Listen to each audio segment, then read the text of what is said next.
ఆహ్వానించినటువంటి మరి పాస్టర్ గారికి, పాస్టర్ అమ్మ గారికి నా ప్రత్యేకమైన వందనాలు తెలియజేస్తున్నాను. పెట్టకుప్ప నుండి దీనులను పైకెత్తువారు ఆయన. మనం ఇక్కడ ఉన్నామంటే అదేదో మన గొప్పతనం కాదు. ప్రభువును ఆరాధించడానికి, ఆయన కొనియాడటానికి దేవుడు ఈ దినాన్ని మనల్ని ప్రత్యేకంగా ఇక్కడికి నడిపించాడు. అందరి బట్టి నేను వందనాలు చెల్లిస్తున్నాను. ఏ స్థలంలోనైనా ప్రభువు మాత్రమే కనపరచబడాలి. సారికి మనం నేర్చుకుంటున్నాం. మనము నిమిత్త మాత్రులము, మనము కనబడటానికి వీలు లేదు. ప్రభువు కనపరచబడాలి. ఆయన అత్యున్నతమైన స్థలంలో నివాసము చేసే దేవుడు. ఆయన తను తాను తగ్గించుకొని మన మధ్యకు వచ్చాడు. అంటే మనము దీనులముగా ఆయనను ఆరాధన చేయటానికి మాత్రమే ప్రభువు మనలను ఎన్నుకున్నాడు. కనుక ఈ ఉదయకాలంలో మరి మరొకసారి మీ ముందు చాలా మెజారిటీ ఆఫ్ పీపుల్ ఉన్నారంటే స్త్రీలే ఉన్నారు. నేను స్త్రీల స్పీకర్ని.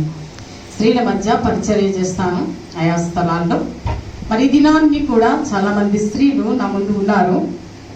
కానీ మరి ప్రభు నాకు ఏ మాటలను అందించారో ఆ మాటలను మీ ముందు ఉంచాలని ఆశపడుతున్నాను. బైబిల్ గ్రంథం మీ దగ్గర అందరి దగ్గర ఉందనుకుంటున్నాను. అలాగే స్త్రీలందరూ నాకు ఒక చిన్న బలహీనత, నా ఎదురుగా కూర్చున్న స్త్రీలందరూ కూడా చక్కగా ముసుగు వేసుకొని మీ బైబిల్ని మీ చేతులు పట్టుకొని దేవుని వాక్యాన్ని వినుట ఎంతైనా ఆశీర్వాదం. వాక్య భాగంలోనికి వెళ్దాం. నిర్గమాకాండము 17వ అధ్యాయము. నిర్గమాకాండము 17వ అధ్యాయము 8వ వచనం నుండి 16వ వచనం వరకు ఎవరైనా చదివి సహాయం చేయండి. బైబిల్ చదవగలిగిన వారు. నిర్గమాకాండము 17వ అధ్యాయము 8వ వచనం నుండి 16వ వచనం వరకు.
నేను అమాలేకీయుల పేరు ఆకాశము క్రింద ఉండకుండా బొత్తిగా తుడిచివేయుదును కనుక జ్ఞాపకార్థంగా గ్రంథములో దీన్ని వ్రాసి యెహోషువకు వినిపించుము.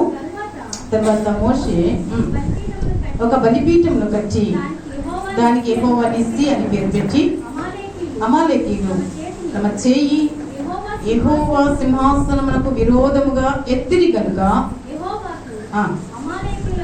అమాలేకీయులతో తరతరముల వరకు యుద్ధము అని. చిన్న సహాయత, చిన్న ప్రార్థన చేసుకుందాం. కరుణా సంపన్నుడైన మా తండ్రి, మా నోటి మాట హృదయ జ్ఞానములను ఎరిగిన దేవుడము, నీకు కనబడని స్పష్టం ఏది లేదు నాయన. భూమి మీద నీవు ఉన్నవాడవు, ఆకాశంలో నీవు ఉన్నవాడవు, మీరు సర్వాంతర్యామి. దయమైన ఈ యొక్క ఉదయ కాలంలో పునరుత్థాన దినములు నేను ఆరాధించడానికి మీరు కృప చూపించారు. తిరిగి నాయన నీ ప్రజలతో మాట్లాడటానికి మా ముందు నీ వాక్య భాగములు ఉంచావు. దీనురాలను, దరిద్రురాలను, ఎందుకు పనికిరాని నన్ను నీ శిలువ చాటును మరుగుపరచండి. నన్ను కనబడకుండా చేయండి ప్రభువా. మనుషులు కనపరచబడుట నీ చిత్తం కాదు. మా ప్రాణప్రియుడవు, మా రక్షణకర్తవు, విమోచకుడవు, నీ ఒక్కడివే దేవుడవు. నీవు మాత్రమే ఘననీయుడవు, మహోన్నతుడవు, మహామహిమలో వసించుచున్న మా దేవుడవు. కనుక మరొకసారి నీ పాదాలకు వందనాలు చెల్లించుకుంటూ మీ ఆత్మ సంచారమును మీరు మా మధ్య ఉంచినందుకు నీకు వందనాలు చెల్లించుకుంటూ ప్రతి ఒక్క స్వరము ప్రభువా నీకు వినబడినట్లుగా మా నాయన మా యొక్క స్వరములతో నిన్ను స్తుతించలాగున మీరు కృప చూపించారు. ఇప్పుడు మీ స్వరాన్ని మేము వినటానికి ఈ కృప చూపించి మా మంద చెవులను ప్రభా బాగు చేసి మీరే మహిమ ఘనత ప్రభావములు పొందుకున్నాయి.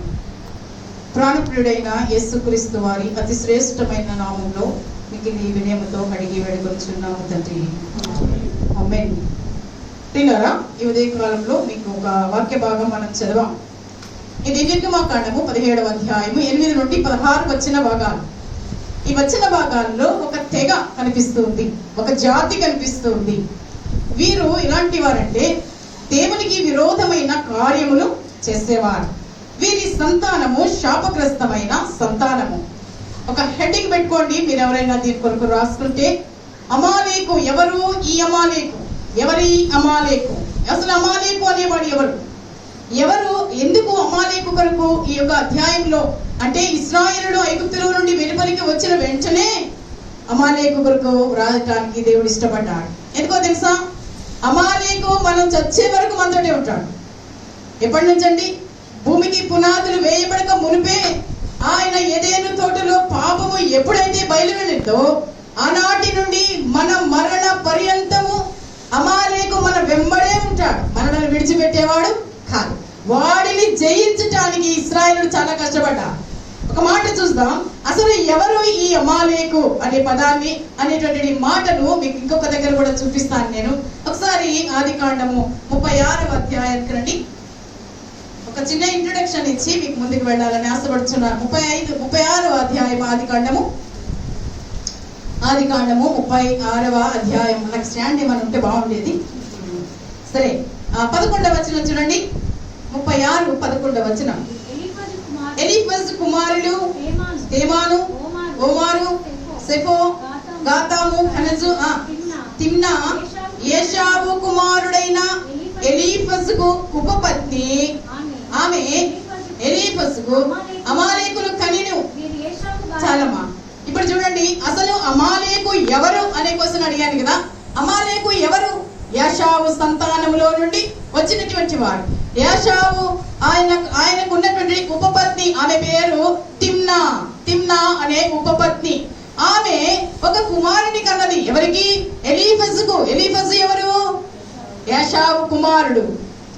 గుర్తుపెట్టుకోండి, కొంచెం కన్ఫ్యూజన్ గా ఉన్నా. ఎలీఫజు ఏషావు కుమారుడు. ఈ ఎలీఫజుకి ఒక భార్య ఉంది. 2 భార్యలు ఉన్నారు అనుకోండి. 3 భార్యలు ఉన్నారు. ఒకసారి 36వ అధ్యాయం 1వ వచనం చదవండి. ఎదోము ఏషావు వంశావళి ఇదే. కనానులో కుమార్తెలలో హిత్తీయుడైన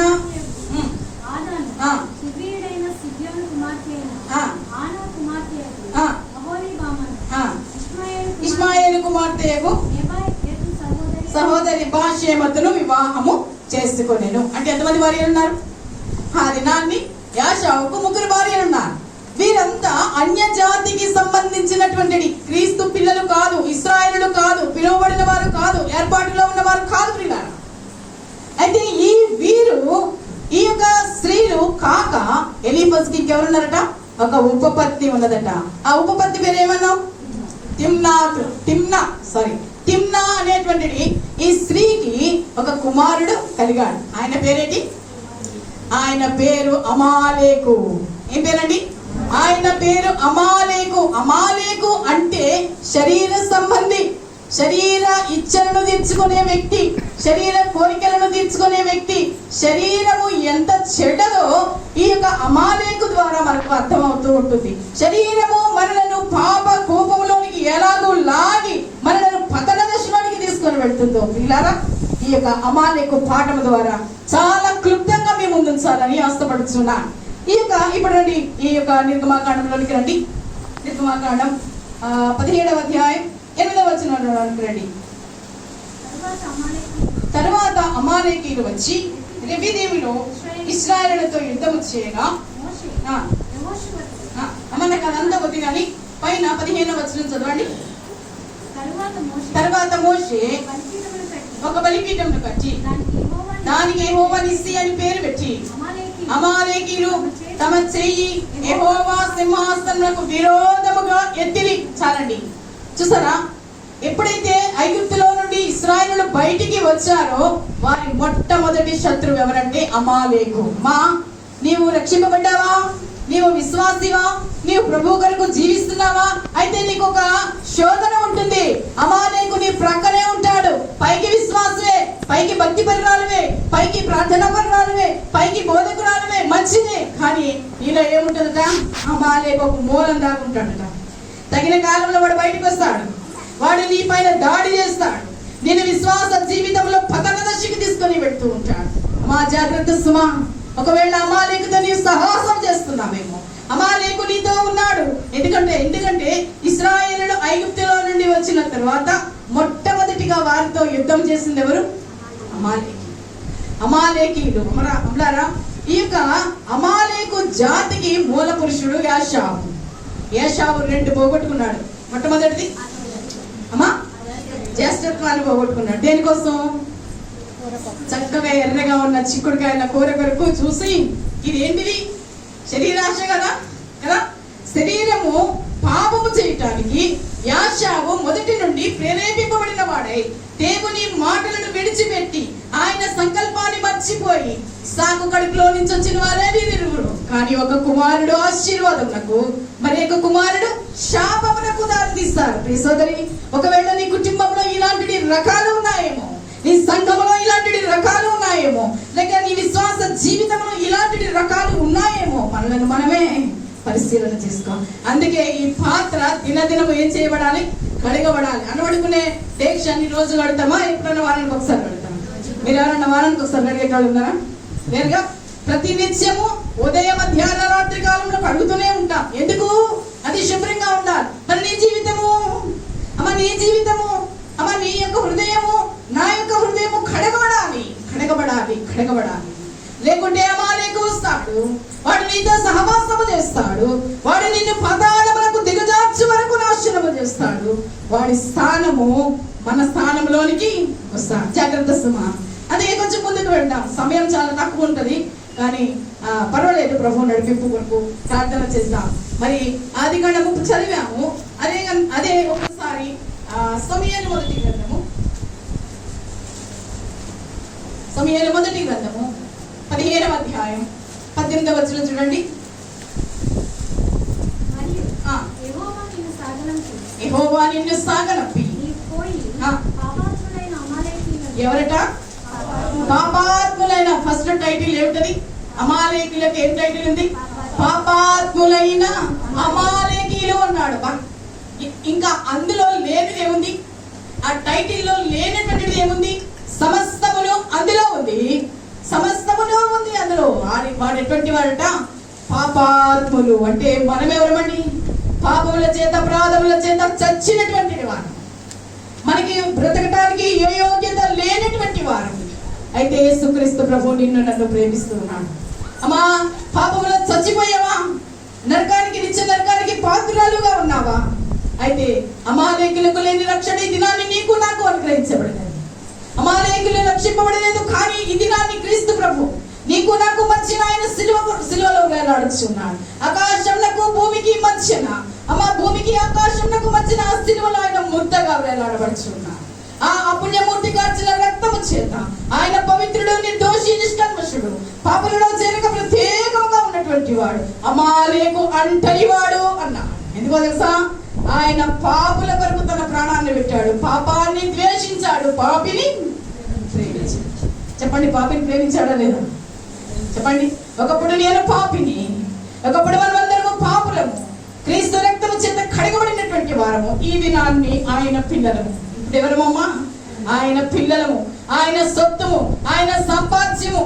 నిన్ను ప్రేమిస్తూ ఉన్నాడు. నువ్వు ఎలాంటి స్థితిలో ఉన్న ప్రభు నేను ప్రేమిస్తున్నాడు. ఒకసారి నిన్ను కడిగాడు అనంటే, ఒకసారి నేను ప్రేమించాడు అనంటే, నీవు అమాలేకు జోలికి వెళ్ళటానికి వీలు లేదు. అమాలేకు నిన్ను అడ్డుకోవడానికి వీలు లేదు. శరీరాశ నీలో ఉండటానికి వీలు లేదు. ప్రియ సోదరి, మనలను మనము తగ్గించుకొని దేవుని సన్నిధిలో ఎప్పుడైతే వినయులమై ఉంటామో అప్పుడు దేవుడు మనతో ఉంటాడు. ముందుకు వెళదాం. అదే సమూయేలు గ్రంథము 15వ అధ్యాయంలోకి వచ్చారు కదా. 2వ వచనం చదవండి ఒకసారి. 15:2 సెలవిచ్చినది ఏమనగా, అమాలేకీయులు ఇశ్రాయేలులకు చేసినది నాకు జ్ఞాపకమే. వారు ఐగుప్తులో నుండి రాగానే అమాలేకీయులు వారికి విరోధులై మార్గమందు వారి మీదికి వచ్చింది కదా. ఎవరు జ్ఞాపకం చేసుకుంటున్నారు? సైన్యములకు అధిపతి యెహోవా జ్ఞాపకం చేసుకుంటున్నాడు. ఆయన నీ పాపములను ఎన్నటికీ జ్ఞాపకము చేసుకోను అని చెప్పాడు. కానీ ఎవరిని జ్ఞాపకం చేసుకుంటున్నాడు? అమాలేకీయులలో పశ్చాత్తాపం లేదు. అమాలేకీయులు దేవునికి ఇష్టమైన వారు కాదు. అమాలేకీయులు దేవునికి విరోధముగా వారి చేతులను పైకి ఎత్తిరి. నీవెంత నేనెంత? దేవునికి విరోధముగా మాట్లాడటానికి నువ్వెవరవు? దేవునికి విరోధముగా మాట్లాడటానికి నేనెవరిని అమ్మా? ఈ మధ్యాహ్న కాల సమయంలో ప్రభు నీతో నాతో మాట్లాడుచున్నాడు. అమాలేకీయులు ఏమి చేశారో ఇశ్రాయేలులకు నేను జ్ఞాపకం తెచ్చుకుంటున్నాను అన్నా. ఆయన జ్ఞాపకము చేసుకునే దేవుడు. ఒకసారి నిర్గమకాండం 2:24 చదవండి. నిర్గమకాండం 2:24 నిర్గమకాండం 2:24 కాగా దేవుడు వారి మూలుగును విని అబ్రహాము, ఇస్సాకు, యాకోబు తాను చేసిన నిబంధనను జ్ఞాపకం చేసుకొని దేవుడు ఇశ్రాయేలును చూచెను, వారి యందు లక్ష్యం ఉంచెను. చాలండి. వారికి చేసిన నిబంధనను దేవుడు జ్ఞాపకం చేసుకుంటున్నాడు. మనిషే పాటి వాడు. మీరు ఎవరికైనా ప్రామిస్ చేస్తారనుకోండి, పక్కకు వచ్చిన తర్వాత మర్చిపోతాం. తెల్లారి మీ సిస్టర్ మీరు ఇలా అన్నారు కదా అంటే అవునా సారీ మర్చిపోయాను అంట. కానీ దేవుడు మానవునితో ఒక నిబంధన చేస్తాడు. నేను నిన్ను విడువను, నిన్ను ఎడబాయను. ఆ నిత్య నరకంలో నుండి మిమ్మల్ని రక్షించడానికి అనాథ సంకల్పంలోనే నేను భూమికి పునాదులు వేయబడక మునిపే నా తలపులో మీరు ఉన్నారయ్యా. మిమ్మల్ని ప్రేమించాను, నా స్వరూపమందు నా పోలికలో మిమ్మల్ని సృజించాను. కానీ మీరు ఆ నరకంలోనికి వెళ్ళడానికి నాకు ఇష్టం లేదు కనుక నేను నా ప్రియ కుమారుడైన యేసుక్రీస్తుని మీ కొరకు పంపిస్తాను అన్నాడు. మాట నెరవేర్చాడా లేదా? ఆయన వారికి చేసిన వాగ్దానమును జ్ఞాపకము చేసుకున్నాడు. వారిని చూచాడు, వారి మొరలను విన్నాడు, వారి మూర్ఖులను విన్నాడు. అంతేకాదు వారిని చూచెను. అమ్మా, నీవు ప్రార్థిస్తున్నప్పుడు ప్రభువు నిన్ను చూస్తున్నాడు. నీవు వాక్యాన్ని చదువుతున్నప్పుడు ప్రభువు నిన్ను చూస్తున్నాడు. నీవు చేసే ప్రతి పనిలో ప్రభువు నిన్ను చూస్తున్నాడు. ఆయన చూచే దేవుడు. ఎవరండి? ఆయన గుడ్డివాడు కాదు. ఆయన చూచి చూడకుండా విడిచిపెట్టేవాడు కాదు. ఆయన నిన్ను చూస్తున్నాడు. ఆయన నన్ను చూస్తున్నాడు. ఈ మధ్యాహ్న కాల సమయంలో ప్రియ సోదరి, ఇక్కడ కూర్చున్న ప్రతి సోదరిని ప్రభు చూస్తూ ఉన్నాడు. ఆయన చూచుచున్న దేవుడమ్మా. ఆయన నిన్ను చూస్తూ ఉన్నాడు. ఒకవేళ నీవు కష్టంలో ఉన్నావా, ఇరుకులో ఉన్నావా, వేదనలో ఉన్నావా, దుఃఖంలో ఉన్నావా, పాప రోగంతో ఉన్నావా, పాప స్థితిలో పడిపోయి లేవలేని స్థితిలో ఉన్నావా, అయితే ప్రభు నిన్ను చూస్తాడు. ఆయన చూచే దేవుడు. అందుకే ఇక్కడ చదువుతాం చూడండి. ముందుకు వస్తాం. 3వ వచనం చదవండి. 15వ అధ్యాయం సమూయేలు మొదటి గ్రంథము 15:3. నీవు పోయి అమాలేకీయులను హతము చేయొచ్చు. పురుషులనేమి, స్త్రీలనేమి, బాలులనేమి, పసిపిల్లలనేమి,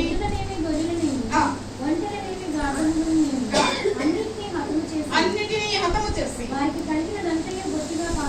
పాడు చేసి అమాలేకులను నిర్మూలము చెయ్యన. అమాలేకులను నిర్మూలము చేయమని సమూయేలు ద్వారా సౌలునకు ఆజ్ఞ. దేవుడిచ్చిన ఆజ్ఞ ఏమన్నాడు? అమాలేకీయులు ఈ మధ్య ఉండటానికి వీలు లేరు. వారు త్రోవలో ఏం చేశారో, వారు ఎన్నిసార్లు తిరుగుబాటు చేశారో న్యాయాధిపతుల గ్రంథంలో చాలా మార్లు వారు తిరుగుబాటు చేశారు. వారు యుద్ధము చేస్తారు. ప్రియులారా, అలాంటి జనాంగం కొరకు దేవుడు ఏమంటున్నాడంటే వారిని నిర్మూలము చేయి అన్నాడు. వారిని హతము చేయి అన్నాడు. 2. మూడోసారి ఏమన్నాడో తెలుసా? వారిని బొత్తిగా నిర్మూలము చేయి. వారిలో శేషం ఉండటానికి, శత్రు శేషం ఉండటానికి వీలు లేదు అని చెప్పారు. కానీ సౌలు ఏం చేశాడండి? చూడండి కింద అంతా మనం చదువుకోని అవసరం లేదు. కానీ 10వ వచనం చూడండి.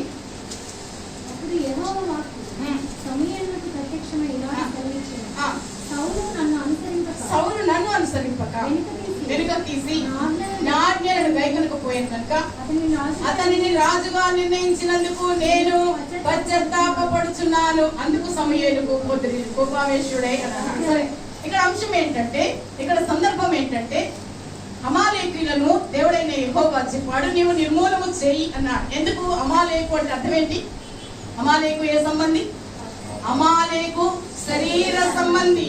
ఏ సంబంధిమా? ఆయన శరీర సంబంధి. అంటే శరీరము, మన పాప శరీరములకు, శరీర కోరికలకు, శరీర ఆశలకు, శరీర బలహీనతలకు కారణమైనటువంటి అమాలేకు ఏ సంతానంలో నుండి వచ్చాడు? ఏ సంతానంలో నుంచి వచ్చాడు? యాషావు సంతానంలో నుండి వచ్చాడు. వీళ్ళకి మూల పురుషుడు ఎవడు? యాషావే. యాషావు అన్య స్త్రీలను వివాహం చేసుకొనిగా, దేవునికి విరోధముగా వారు చెయ్యినెత్తగా, దేవుడు అసహించుకునేటువంటి జనాంగముగా వారు మార్చబడి ఉండగా, ఇప్పుడు అమాలేకు ఏం చేస్తున్నాడమ్మా? సౌలు ఏం చేస్తున్నాడు? అమాలేకీలను కొంతమందిని విడిచిపెట్టాడు. ఎవరెవరిని విడిచిపెట్టాడు చూద్దాం ఉండండి. పైకి 9వ వచనం చదవండి. 9వ వచనం. సౌలును జనులను కూడి అగగును గొర్రెలలోను ఎడ్లలోను క్రొవ్విన గొర్రె పిల్లలు మొదలైన వాటిలోను మంచి వాటిని నిర్మూలము చేయక కడగా నుంచి పనికి రాని రోజ పశువులన్నిటినీ ఇప్పుడు ఏం చేస్తాడు? సౌలు మంచి వాటిని అన్నిటినీ పక్కన పెట్టాడు. ఇంకేం చేస్తాడు? ఒక శేషాన్ని ఉంచుకున్నాడు. ఎవరిని? అగగు నుంచుకున్నాడు. అమాలేకీల రాజైన అగగు నుంచుకున్నాడు. దేవుడు ఏం చెప్పాడు? మొత్తమందరినీ నిర్మూలన చేయరా బాబు అని చెప్పాడు. అక్కడ బొత్తిగా నిర్మూలన చెయ్యి అన్నాడు, హతము చెయ్యి అన్నాడు. కానీ సౌలు ఏం చేస్తాడమ్మా? కొంత మట్టుకు, తన మట్టుకు మంచి వాటినన్నిటినీ ఉంచుకున్నాడు. పైగా ఏమంటున్నాడు? ఇవన్నీ నీ దేవుడైన యెహోవాకు బలిని ఇవ్వటానికి ఉంచాను సుమా అన్నాడు. దేవుడికి బలిని ఇవ్వటానికి అన్య రాజు దగ్గర నుంచి తెచ్చుకోవాలా? అవసరం లేదు కదా. ఆయన పొట్టేలును దాచి ఉంచాడు ఇస్సాకునకు బదులు. ఆయనకు అసాధ్యమైనది ఏదీ లేదు. అలాంటి దేవుని నేను మోసం చేస్తున్నాడు. ఏమంటున్నాడో చూడండి. 9వ వచనంలో పౌలును జనులను కూడి అగగును గొర్రెలలోను ఎడ్లలోను క్రొవ్విన గొర్రె పిల్లలు మొదలైన వాటిలోను మంచి వాటిని నిర్మూలము చేయక కడగా ఉంచి, అంటే సపరేషన్ చేశాడు.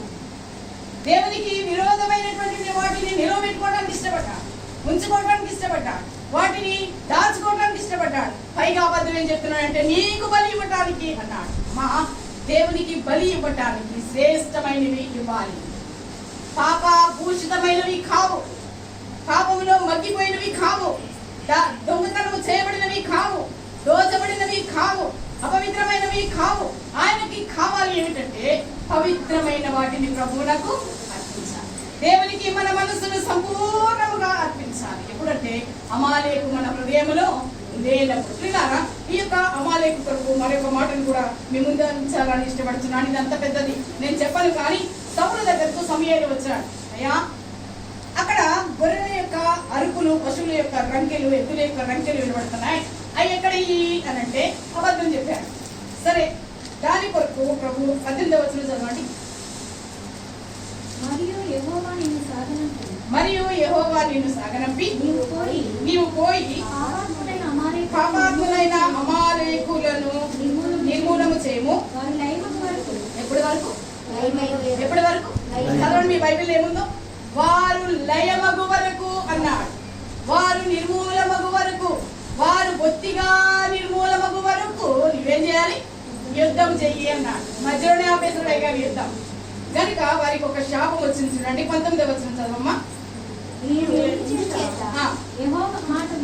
నీవు ఎందుచేత యెహోవా మాట వినుక దోపుడి మీద ఎగబడి ఆయన దృష్టికి కీడు చేసితివి. ఎవరి మీద ఎగబడ్డాడమ్మా? నీవు ఎందుచేత యెహోవా మాట వినలేదు అన్నాడు. నిన్ను రాజుగా బెన్యామీను గోత్రంలో నుండి వచ్చినటువంటి సౌలును అభిషేకం చేసి ఇశ్రాయేలు మీద రాజుగా నియమించాడు. నిన్ను రాజుగా ఇశ్రాయేలును పరిపాలించమని చెప్పాడు. ఇశ్రాయేలుకు న్యాయం చేయమని చెప్పాడు. దేవుడు ఏ మాట చెప్పాడు? ఆ మాట వినమని చెప్పాడు. కానీ నేనేం చేస్తున్నాడు? ఆ మాటను విననివాడు, ఆ మాటను వినకుండా దేవునికి వ్యతిరేకమైన కార్యములు చేస్తున్నందున అతని యొక్క వంశానికి కూడా శాపము. సౌలు వంశంలో తర్వాత రాజులను ఉంచడానికి దేవుడు ఇష్టపడలేదు. ముందుకు చూద్దాం. చూడండి మరొక మాటను చూద్దాం. 15వ అధ్యాయం లేకుంటే 20వ వచనం చదవండి. అక్కడే అందుకు సౌలు ఆ మాట అనవద్దు, నేను యెహోవా మాట విని యెహోవా నన్ను పంపిన మార్గమున పోయి అమాలేకుల రాజైన అగగును తీసుకుని వచ్చితిని. కానీ అమాలేకులను నిర్మూలము, మరి అమాలేకులను నిర్మూలన చేస్తాను కానీ అగగును తెచ్చుకున్నాను అన్నాడు. అగగు ఎవడు? అమాలేకుడే కదా. అంటే ఇప్పుడు అమాలేకీల శేషము విడిచిపెట్టబడినది, అంటే విడిచిపెట్టబడిన దానినే శేషం అంటాం. శత్రు శేషము ఉండకూడదు అని చెప్పాడు దేవుడు. కానీ ఇక్కడ ఏముంది? శత్రు శేషము ఉన్నది. వీళ్ళారా, మరి మన జీవితాల్లో ఒక్కసారి ఆలోచన చేస్తే మన శత్రు శేషము ఎక్కడైనా ఉందా? ఇవాళ రేపు కరోనా టెస్ట్ చేస్తున్నారు కదా, దాని మాలిక్యులర్స్ ఎక్కడైనా ఉన్నాయేమో అని చెప్పి చాలా రకరకాల టెస్టులు చేస్తున్నారు. అంటే అది నెగిటివ్ వస్తుంది, కానీ దానికి సంబంధించిన మూల కణం ఎక్కడో ఒక దగ్గర చచ్చైనా బ్రతుకుతుంది అని. అలాగే అగబును కూడా చంపవలసిన సౌలు అగబును విడిచిపెట్టినందున ఈ దినాన్ని భయంకరమైనటువంటి శాపము వారి మీదకి వస్తున్నట్టుగా చూస్తూ ఉన్నాం. మంచిది, ముందుకు వెళ్దాం. ఈ అమాలేకీయుడు రాజు అగగు. ఇప్పుడు చెప్పండి, అమాలేకీయుడు ఏ గోత్రానికి చెందినవాడు లేదా ఎవరి వంశావళికి చెందినటువంటి వాడు? ఏశావు వంశావళిలో నుంచి వచ్చినవాడు. ఈ అమాలేకు తల్లి పేరేంటి ఒకసారి చెప్పండి. తిమ్నా. ఆమె ఎవరు? ఎవరి భార్య? ఎలీఫస్ యొక్క ఉపపత్నిగా ఉన్నటువంటి స్త్రీ. ఇప్పుడు ఎస్తేరు గ్రంథంలో అనుకుందాం రండి. ఎస్తేరు గ్రంథము 9వ అధ్యాయం, ఎస్తేరు గ్రంథము 3వ అధ్యాయం 1వ వచనం చూడండి ఒకసారి. ఎస్తేరు గ్రంథము 3వ అధ్యాయం 1వ వచనం. 3వ అధ్యాయం 1వ వచనం. ఈ సంగతులైన తర్వాత అహష్వేరోషు హమ్మేదాత కుమారుడును అగాగీయుడునగు హామానును ఘనపరిచి వారిని హెచ్చించి. ఇప్పుడు చూద్దాం, ఈ యొక్క ఎస్తేరు గ్రంథంలో ఇద్దరు మెయిన్ క్యారెక్టర్స్ కనిపిస్తారు మనకి. ఎవరంటే ఒకటి హామాను, ఇంకొకటి మొర్దుకై. మొర్దుకై బెన్యామీను గోత్రికుడు, హామాను ఎవరి గోత్రికుడు? అగాగీయుడు అంటే అమాలేకీయుడు. ఈ అమాలేకీయులకు ఇశ్రాయేలీయులు సాష్టాంగ నమస్కారము చేయరు, ఎందుకంటే అది దేవునికి మాత్రమే వారు ఆరాధన చేస్తారు. యెహోవా దేవుని పాదాల దగ్గర మాత్రమే సాష్టాంగ నమస్కారం చేస్తారు, కానీ అన్యులకు ఎవ్వరికి కూడా వారు సాష్టాంగ నమస్కారం చేయరు. ఇక్కడ అక్కడ ఎవరికి పడింది? అక్కడ ఒక అమాలేకీయుడు, బెన్యామీను గోత్రికుడైన సౌలు. ఇక్కడ ఎవరు? బెన్యామీను గోత్రికుడైనటువంటి మొర్దెకై, ఇంకా అగాగీయుడైన హామాను. చూసారా, దేవుని వాక్యము ఎంత బలమైనదంటే ఆయన వాక్యము ఉన్నది ఉన్నట్టుగా ఇక్కడ ఒక గ్రంథంలో 66 పుస్తకములలో సేమ్ మీకు అధ్యాయాలు కంటిన్యూషన్ దొరుకుతూనే ఉంటాయి. ఇక్కడ ఉంది, ఇంకెక్కడ దొరకదు. ఈ హామాను ఎస్తేరు గ్రంథంలో హామాను బైబిల్లో ఉన్నటువంటి అమాలేకీయుడు ఆఖరి వాడు. చూడండి 9వ అధ్యాయం, అదే ఎస్తేరు గ్రంథము 9వ అధ్యాయం. ఎస్తేరు గ్రంథము 9వ అధ్యాయం 5వ వచనం చదవండి. యూదులు తమ శత్రువులందరినీ కత్తివాతాంతం చేసి వారిని నాశనం చేసి మనసు తీరా తమ విరోధులకు చేసిరి. శూషాను కోట యందు యూదులు 700 మందిని చంపి నాశనము చేసిరి అన్నారు. యూదులు తమ శత్రువులందరినీ కత్తివాత హతము చేసిరి. ఎవరి శత్రువులు? అమాలేకీయులు. ఎవరమ్మా? అమాలేకీయులు వారి యూదులకు శత్రువులు. వారి శత్రు శేషము ఉండకూడదు అని సౌలుకు చెప్తే సౌలు దేవుని మాటను వ్యతిరేకించాడు. అమ్మా వినండి, దేవుడు మనకి ఏ మాటను చేయమని చెప్తున్నాడో దానిని చేయరు, ఏది చేయొద్దని చెప్తున్నాడో దానిని మాత్రం పర్ఫెక్ట్ గా చేస్తాం కదా.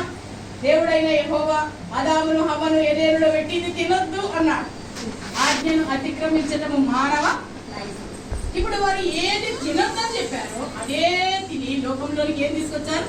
అమాలేకీయులను తీసుకొని వచ్చారు, పాపాన్ని తీసుకొని వచ్చారు, అతిక్రమాన్ని తీసుకొని వచ్చారు, వ్యతిరేకతను తీసుకొని వచ్చారు, లోబడని స్వభావము, అవిధేయత.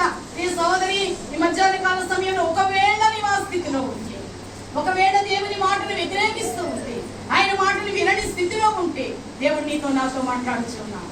ఒకవేళ అమాలేకు నీ జీవితంలో ఉన్నాడే, యూదులు ఏం చేశారంటే వెంటనే హమాను గురి తీయబడిన వెంటనే యూదులు ఆ యొక్క యూదులైనటువంటి వారు హమాను జాతి వారిని శత్రు సైన్యాన్ని మొత్తం అక్కడ కంప్లీట్ చేసినట్టుగా ఉంది. అంటే బైబిల్లో ఆఖరి అమాలేకుడు ఎవరు? హామాను ఆఖరి అమాలేకుడు. సరే, ఇప్పుడు ఈ శరీరము అనేది ఎందుకు తీసుకున్నారంటే రండి ఒకసారి చూద్దాం. హెబ్రీలకు రాసిన పత్రిక 12వ అధ్యాయం 16వ వచనం. హెబ్రీలకు రాసిన పత్రిక 12వ అధ్యాయం 16వ వచనం. ఒక్క పూట కూటి కొరకు తన జ్యేష్ఠత్వమును అమ్ముకొనిన ఏశావు వంటి భ్రష్టుడైనను జాగ్రత్తగా చూసుకోవాలి. దేనికోసం అమ్మేశాడమ్మా? ఒక్క పూట కూటి కొరకు తన జ్యేష్ఠత్వమును అమ్మివేసినటువంటి యాషావు వంటి అన్నాడు. పైన చదవండి 14వ వచనం. అందరితో సమాధానమును పరిశుద్ధతయు కలిగినటకు ప్రయత్నించుడి. పరిశుద్ధత లేకుండా ఎవడును ప్రభువును చూడరు. చాలా మంది అనుకుంటున్నాం మేమందరం ప్రభువుని చూస్తున్నాం, ప్రభువుని ఆరాధన చేస్తున్నాం, ప్రభువుని స్తుతిస్తున్నాం, ప్రభువుని కనపరుస్తున్నాం, ఆయన పాత్రలో చేయబెడుతున్నాం అనుకుంటున్నామేమో. కానీ కొందరు ఎలా ఉన్నారట, సమాధానమును పరిశుద్ధతను కలిగినటకు ప్రయాసపడి పరిశుద్ధత లేకుండా ఎవడును ప్రభువును చూడడు అన్నాడు. హెబ్రీలకు రాస్తూ హెబ్రీ సంఘానికి ఆయన పత్రికను రాస్తూ ఈ మాటలు చక్కగా తేటగా చెప్తూ ఉన్నాడు. అయ్యో హెబ్రీలారా, పరిశుద్ధత సమాధానము మీలో ఉండాలి. ఒకవేళ పరిశుద్ధత సమాధానము మీలో లేకుండా, పరిశుద్ధత లేకుండా ఎవడైనా దేవుని చూడగలడా? ఎందుకంటే మన ప్రభు పరిశుద్ధుడు, ఆయన పరిశుద్ధత కలిగిన వాడు, పరిశుద్ధతలో మహానీయుడు. ఆయన వంటి దేవుడు ఎవడనో లేడు, సాటి లేని దేవుడు. అమ్మా, ఆయన ఆ పరిశుద్ధతను నీకు నాకు ఇవ్వాలని ఇష్టపడుతున్నాడు. మునుపు మనము చీకటిలో ఉన్నటువంటి వారము. అయితే ఈ అమాలేకు ద్వారా ఒక పాఠం నేర్చుకుంటున్నాం. ఏంటో తెలుసా? ఒక విశ్వాసకి 3 బలహీనతలు ఉంటాయి, 3 శత్రువులు ఉంటారు. నెంబర్ 1 లోకము, నెంబర్ 2 అపవాది, నెంబర్ 3 ఎవరు చెప్పండి? శరీరం కదా. ఇప్పుడే మనం చెప్పుకున్నాం. మొదటిగా ఈ లోకము అనేది, లోకములో దేవుని పిల్లలు జీవించడం చాలా కష్టమైన. ఎక్కడైనా జీవించగలమండి. అన్నిట్లో పాల్గొందుట, అన్ని స్థలాలకు వెళ్ళుట, అందరితో మాట్లాడుట, సంతోషించుట, అన్ని ఆర్భాటాలు చేయుట అందరికీ చాలా ఇష్టమైనది. అవన్నీ చేయకూడదు అన్నారు అనుకోండి, ఎంత కష్టం మనిషికి. ఒకసారి ఒక మాట చూద్దాం, చూడండి. యోహాను సువార్త 5వ అధ్యాయం 15వ అధ్యాయం 18వ వచనం. యోహాను సువార్త 15వ అధ్యాయం 18వ వచనం. లోకము మిమ్మల్ని ద్వేషించిన ఎడల మీకంటే ముందుగా నన్ను ద్వేషించునని మీరెరుగుదురు అన్నారు. లోకము మిమ్మల్ని ద్వేషించట కంటే ముందు ఎవరు ద్వేషిస్తుందట? ప్రభువునే ద్వేషిస్తుంది. ఒకసారి సమూయేలు కూడా ఏడుస్తూ చాలా బాధపడుతున్నాడు సౌలు కొరకే. అంతకుముందు కూడా ఇంకొకసారి దుఃఖపడుతూ ఉంటే, సమూయేలు నువ్వు ఎందుకు దుఃఖపడుతున్నావు? నువ్వు దుఃఖపడటానికి వీల్లేదు. ఎందుకో తెలుసా? ప్రవక్త అయినటువంటి సమూయేలు దుఃఖపడుతూ ఉంటే ప్రభు మాట్లాడి, నువ్వు దుఃఖపడటానికి వీల్లేదు. ఎందుకో తెలుసా? వారు నన్నే విసర్జించారు, నిన్ను కాదు అన్నారు. మాకు దేవుడు కాదు, ఎవరు కావాలన్నారు? రాజులు కావాలన్నారు, న్యాయాధిపతులు కావాలన్నారు. కనుక వారు నన్ను ద్వేషించారయ్యా, నిన్ను కాదు. నువ్వు ఎందుకు బాధపడుతున్నావు? వారి వరకు ఒక రాజును చెయ్యని మొట్టమొదటి రాజుగా సౌలును చేసినట్టుగా చూస్తున్నాం. పిల్లారా, లోకము మనల్ని ద్వేషించట కాదు, మనకంటే ముందుగా ఎవరిని ద్వేషిస్తుంది? దేవుడినే ద్వేషిస్తుంది. ఆయనను ఒప్పుకోవట్లేదు, ఆయనను ఇష్టపడట్లేదు, ఆయనను ఆరాధించడానికి ఇష్టపడట్లేదు. అన్నారా? మధ్యాహ్న కాల సమయంలో నువ్వు ఎవరిని ఆరాధిస్తున్నావు? నువ్వు లోకంలో ఉన్నావేమో. మాకు చదవండి కిందకు 19వ వచనం కూడా. మీరు లోక సంబంధులైన ఎడల లోకము తన వారిని స్నేహించును, అయితే మీరు లోక సంబంధులు కారు. నేను మిమ్మల్ని లోకములో నుండి ఏర్పరచుకుంటుని, అందుచేతనే లోకము మిమ్మల్ని వృత్తిగా ద్వేషించట్లేదు. మీరు వారితో కలిసి లేరు కనుక, వారి సహవాసము లేదు కనుక, వారి కార్యములలో మీరు పాల్పొంపులు లేరు కనుక, మీ వేషము వేరు, మీ భాష వేరు, మీరు నిలబడుట వేరు, మీ డ్రెస్సింగ్ వేరు, మీ చేసే ప్రతి పనిలో ప్రత్యేకత ఉన్నది కనుక లోకం మిమ్మల్ని ఇష్టపడదు. లోకంతో కలిసి నాట్యం చేయాలి, లోకంతో కలిసి తినాలి, కలిసి తిరగాలి, కలిసి తాగాలి, వారి క్రియలన్నిటిలోని ఉంటే లోకము నిన్ను చాలా ప్రేమిస్తుంది. కానీ ఎప్పుడైతే వాటన్నిటిని విడిచిపెట్టావు, విశ్వాసంలో కర్తయ్య దాన్ని కొనసాగించు వాడివైన యేసు వైపు నువ్వు ఎప్పుడైతే చూస్తున్నావు, లోకము నిన్ను ద్వేషిస్తుంది. తీసుకుంది అమ్మా, నిన్ను లోకము ద్వేషిస్తుంది. ఒకవేళ లోకము ద్వేషిస్తుంది అని కనుక నీవు దేవునికి దూరం అయితే నువ్వెవరవి? అమాలేకు సంబంధి. అమాలేకు నీకు మంచి స్నేహితుడు అవుతాడు, దేవుడు కాదు నీకు మంచి స్నేహితుడు. కనుక లోకాన్ని విడిచిపెడతాం, లోక ఆశలు కోరికలను విడిచిపెడతాం. ఒకవేళ అమాలేకు నీ లోపల ఉంచే దినాన్ని, ప్రభువా నాలో ఉన్న అమాలేకు అనే బలహీనత, నాలో శరీరం అనే బలహీనత ఉన్నది ప్రభా. శరీరాశలు, లోకాశలు, నేను చేయలేని భయంకరమైన నీకు ఇష్టం లేని కార్యాలు నా హృదయంలో ఉన్నాయి. ఇది నేను వాటిని విడిచిపెట్టాలనుకుంటున్నాను. నా కొరకు నీవు ఒకవేళ మోకరించి ప్రార్థన చేస్తే ప్రభు నీతో ఉంటాడు. మంచిది, ముందుకు వెళ్దాం. ఇంకొక మాటను కూడా మీ కొరకు చూపించి ఈ లోకం కొరకు 17వ అధ్యాయం అదే యోహాను సువార్త 16వ వచనం కూడా చూడండి. 17:16. నేను లోక సంబంధిని కానట్టు వారిలో లోక సంబంధులు కారు. సత్యమందు వారిని ప్రతిష్ఠ చేయము. నీ వాక్యమే ఏది సత్యమమ్మా? మనం చెప్పేది కాదు సత్యము. మనము సత్యమును సత్యముగానే బోధించాలి. కానీ మన బోధ వక్రీకరించి బోధించడానికి వీలు, మనుషులను మెప్పించడానికి వీలు లేదు, మనుషులను ఘనపరచడానికి వీలు లేదు. దేవుని వాక్యము రెండించలు కలిగిన ఖడ్గము, అది ఎటువంటి కీళ్లను సైతము మూల్గులను సైతము దూసుకొని పోగలిగినది. ఇటు వాక్యము చేత నీవు నేను మరి సరిచేయబడుచు ఉండగా ప్రియ విశ్వాసి, ప్రియ సోదరి, ప్రియ చెల్లి, ప్రియంక, మధ్యాహ్న కాల సమయంలో ఒకవేళ లోక స్నేహము నీలో ఉంటే, లోకము నిన్ను ద్వేషించదు. లోకము నిన్ను ద్వేషిస్తుంది అంటే, లోకము నిన్ను ఇష్టపడట్లేదు అంటే, లోకము నిన్ను నిందిస్తుంది అంటే, లోకము నిన్ను దుఃఖపరుస్తుంది అని అంటే, నీలో అమాలేకు లేడు. ఎవరున్నారు? నీ కొరకు రక్తము కార్చిన యేసుక్రీస్తు ప్రభు నీ హృదయంలో ఉన్నాడు. ఈ మధ్యాహ్న కాల సమయంలో ప్రభు నిన్ను ప్రేమిస్తూ ఉన్నాడు. ఆయన నీ పాపాలని కడగడానికి ఇష్టపడుతూ ఉన్నాడు. ఆయన పవిత్రమైన రక్తము నీ కొరకే చిందించాడు. నీ సోదరి ప్రియక, ఈ మధ్యాహ్న కాల సమయంలో ప్రభు మనతో మాట్లాడుతున్నాడు. నీవు లోకంలో ఉంటే నీకు శ్రమ లేదు, నీవు లోకంలో ఉంటే నీకు నింద లేదు, నీవు లోకంలో ఉంటే నీకు ఆకలి దెబ్బకిలు లేవు, సమృద్ధిగా అన్నీ ఉంటాయి. కానీ ఈ సమృద్ధి ఎక్కడ తీసుకుని నిత్య నరకాగ్నిలోనికి, ఆ నిత్య నరకంలోనికి నీ వెళ్ళడానికి దేవుని చిత్తం కాదు. కానీ ఆయన నీతో మాట్లాడుతూ నిన్ను ప్రత్యేకిస్తూ ఉన్నాడు. ఒక ప్రత్యేకమైన స్త్రీగా, ఒక ప్రత్యేకమైన విశ్వాసిగా ఉండాలని. ఇప్పుడు చెప్పండి, అమాలేకు మరి ఈ విశ్వాసుల మీద దాడి చేసే మొదటిది ఏంటి? లోకాన్ని మనకి చూపిస్తుంది. రంగురంగుల లోకాన్ని, అందమైన లోకాన్ని. అబ్బో మనకంటే శ్రేష్టమైన వారు, మనకంటే గొప్పవారు, గనులు, అందమైన వారు ఎవరు లేరు అనేటువంటి ఈ లోకము మన లోపలికి వస్తుంది. అమ్మా, ఒకవేళ అమాలేకు లోకము ద్వారా నీ మనసులోనికి వస్తున్నాడేమో. మధ్యాహ్న కాల సమయంలో ఒకసారి నేను నీవే పరిశీలన చేసుకుంటే మనం ఎంతైనా ఆశీర్వాదకరంగా మార్చబడతాం. మరొక మాటను కూడా చూద్దాం. చూడండి, రెండవదిగా ఏం చెప్పాను? అపవాది కదండి.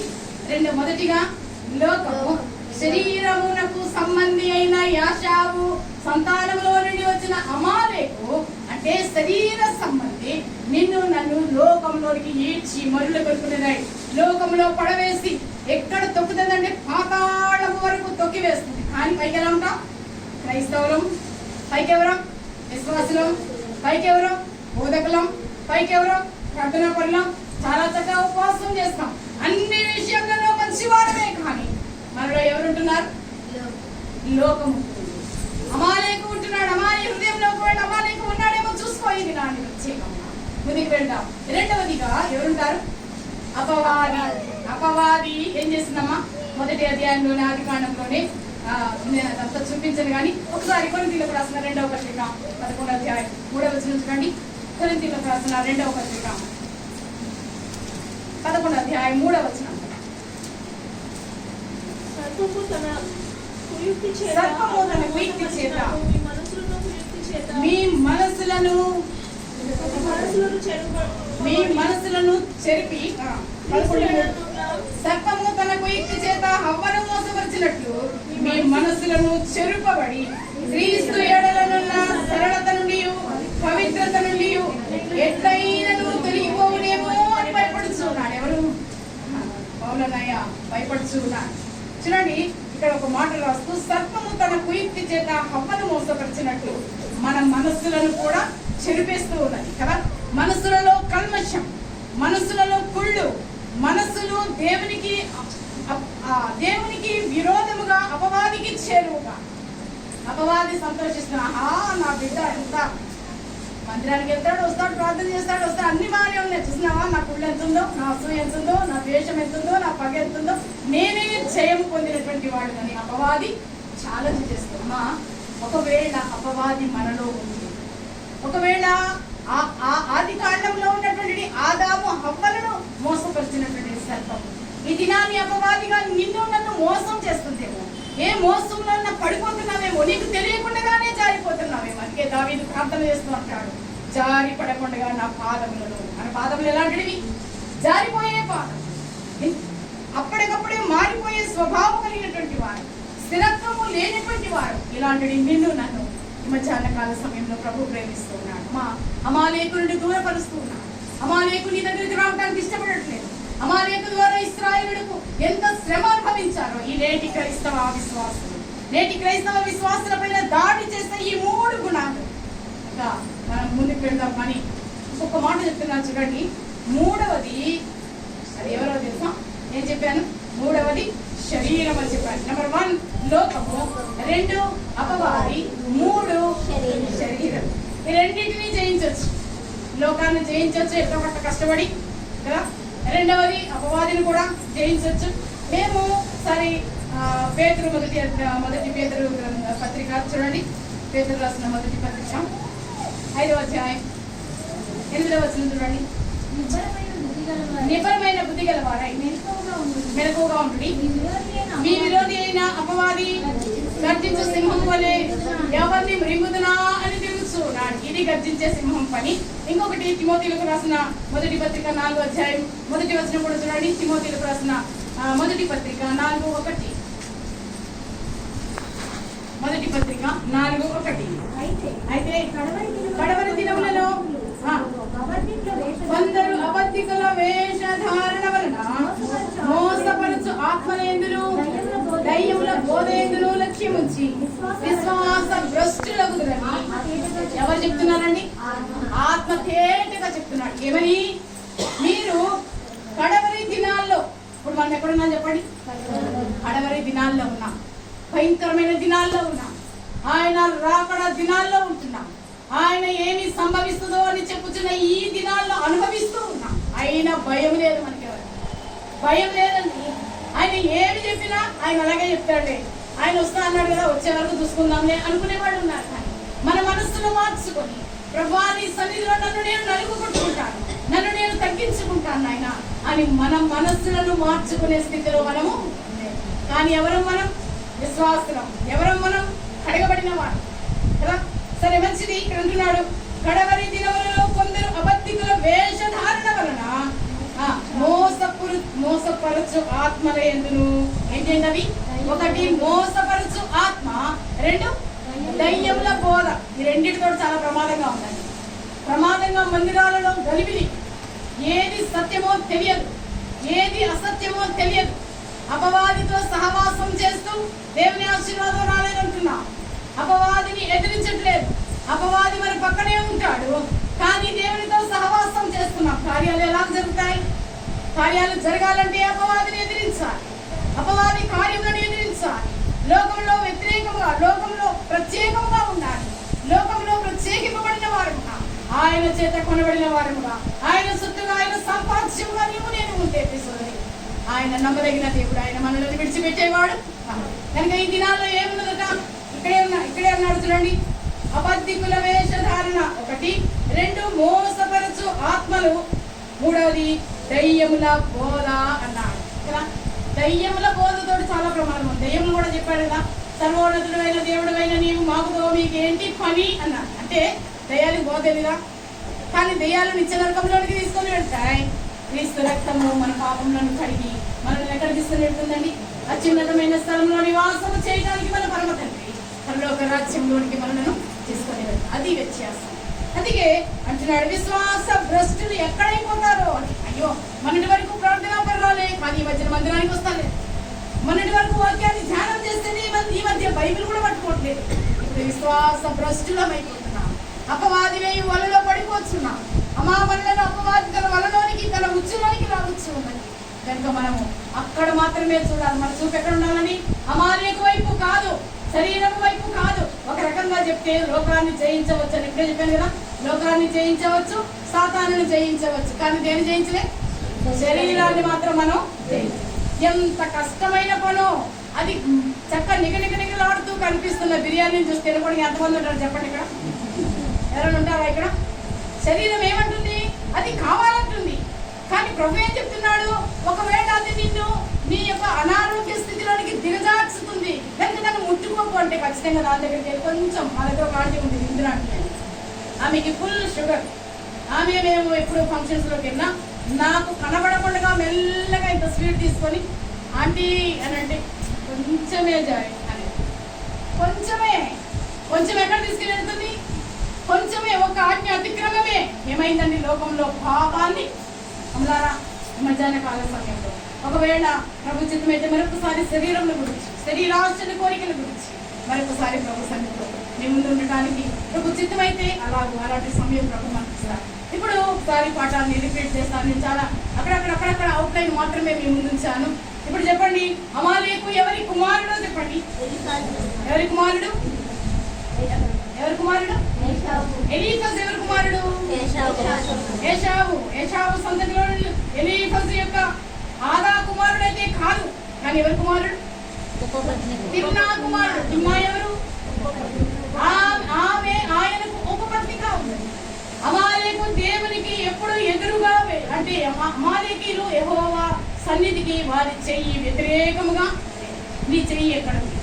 ఈ మధ్యాహ్న కాల సమయంలో మనమే పరిశీలన చేస్తున్నాం.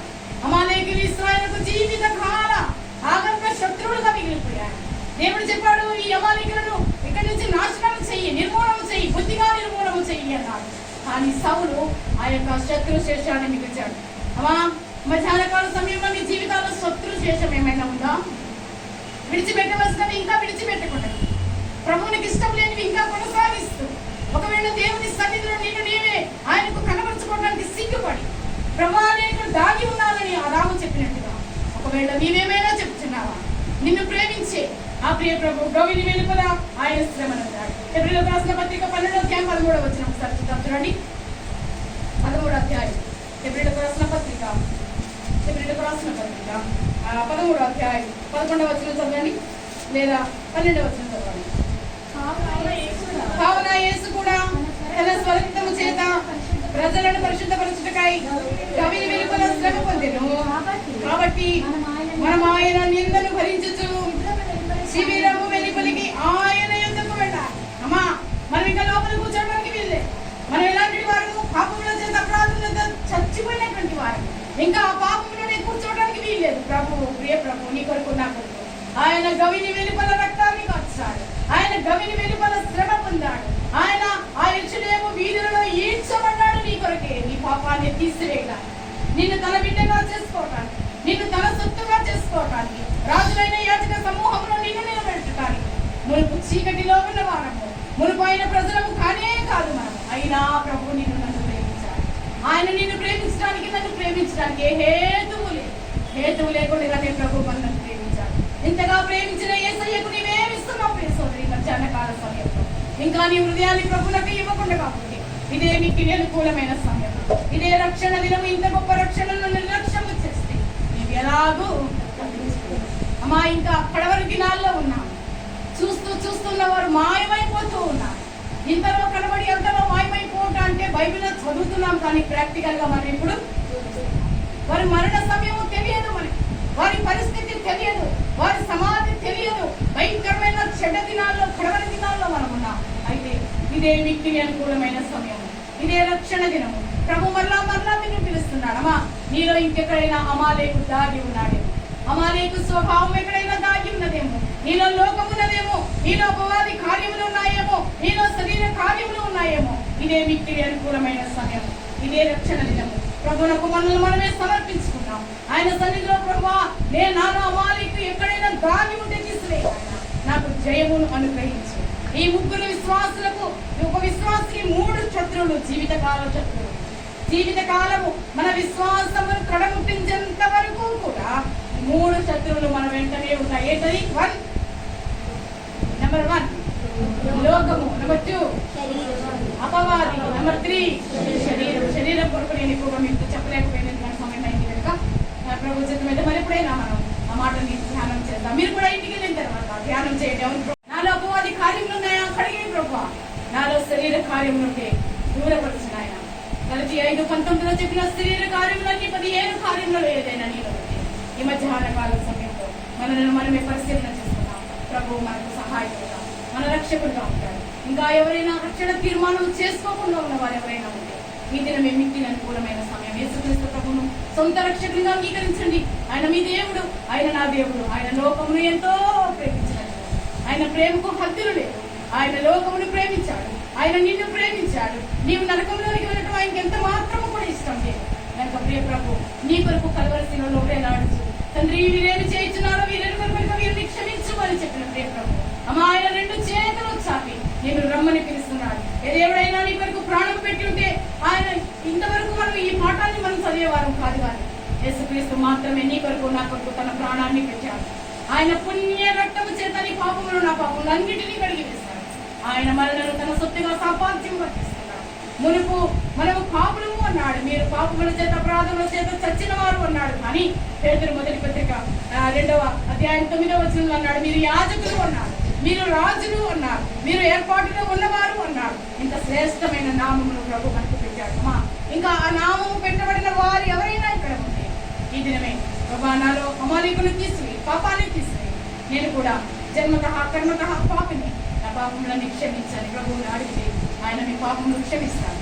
నన్ను నా పాపములు క్షమించిన దేవుడు మీ పాపములను కూడా క్షమిస్తాడు. నన్ను చేర్చుకున్న దేవుడు మిమ్మల్ని కూడా చేర్చుకుంటాడు. ఎందుకంటే లోక మానవాళ్ళందరి నిమిత్తమే ఆయన తన రక్తాన్ని అమ్మా. ఇంకా ఎవరైనా అలాంటి వారు ఉంటే నేను తీర్మానం చేసుకోండి. మధ్యాహ్న కాల సమయంలో ప్రభువుని రక్షించుకొని తన బిడ్డగా స్వీకరించుకుంటాడు. దేవుడి మాటను దీవించి ఆశీర్వదించిన కాక కుటుంబం కొరకు, పరిచర్య కొరకు మరొకసారి ప్రార్థన చేయండి. దేవుడు తన వాక్యంలో మన కొరకు దీవించి ఆశీర్వదించిన కాక చిన్న మాట ప్రార్థన చేస్తుంది. మరి ఇస్తాను. కరుణా సంపన్నుడమైన మా తండ్రి, నికరమైన పాదములకు లెక్కలేని స్తుతులు స్తోత్రములు చెల్లించుకుంటున్నామయ్యా. ఎవరైనా మధ్యాహ్న కాల సమయంలో అమాలేకులు మమ్మల్ని ఉంచారు. ఎన్నో జాతుల వారు ఉన్నారు ప్రభా. వారిలో అమాలేకు కొరకు మధ్యాహ్న కాల సమయంలో మేము ధ్యానం చేస్తాము.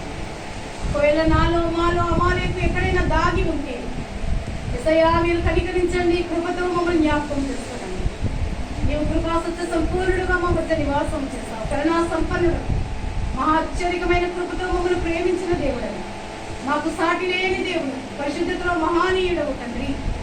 ఇదిగో నాయన ఇక్కడ కూడి ఉన్న బిడ్డలో ఇంకా ఎవరైనా నీ ఆఖరి దినం వరకు ఒక యేసుక్రీస్తును అంగీకరించిన బిడ్డలు ఎవరైనా ఉంటే వారి హృదయంలో కార్యములు జరిగించారు.